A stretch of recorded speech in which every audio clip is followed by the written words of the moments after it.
मी धन्यवाद बोलू इच्छिते आपल्या राज्याचे लाडके उपमुख्यमंत्री आणि लाडकी बहीण योजना ज्यांनी आणली ते एकनाथजी शिंदे साहेब आणि आपले लाडके खासदार डॉक्टर श्रीकांत शिंदेजी साहेब, ओमी कलानी साहेब, पप्पू कलानी साहेब आणि पंचम ओमी कलानी भाभींचं त्यांना मी धन्यवाद बोलू इच्छिते की त्यांनी मला ही संधी दिली त्याच्यासाठी. महापौर या खुर्चीवर बसतात पहिला कोणता विचार आला शहराच्या विकासासाठी? जी पण कामं रखडलेली आहेत आतापर्यंत ती आपल्याला पूर्ण करायची आहेत. पप्पू कलानी साहेबांना एक सुंदर सिंगापूर करायचे हे पहिल्यापासून सगळे ऐकत आले होते. आता आपण ते पूर्ण करूयात. त्यांचं स्वप्न आहे ना ते पूर्ण करूयात, त्याच्यासाठी प्रयत्न करू. महिला महापौर म्हणून शहराकडे नवीन आणि काय विचार केला?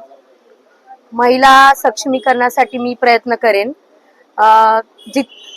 जो विकास थांबलाय आतापर्यंत तो पूर्ण विकास करायचा प्रयत्न करेन. आरोग्य खातं झालं, शिक्षणाचं खातं झालं, या सगळ्यांकडे लक्ष देईल आणि माझ्या कार्यकाळात जितकं काम मला करता येईल ती कामं ठामपणे करून दाखवेल. आपल्या शहरामध्ये एक मोठी समस्या आहे रस्ते. आपण सगळ्यात पहिलं काम तर रस्त्यांचं सुरू करणार आहे.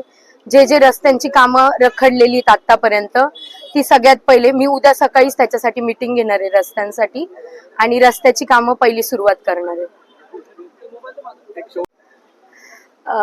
कमलेश निकम यांना कोण ओळखत नाही. पूर्ण उल्हासनगरमध्ये लहान लहान मुलं पासून ज्येष्ठांपर्यंत सगळे त्यांना ओळखतात.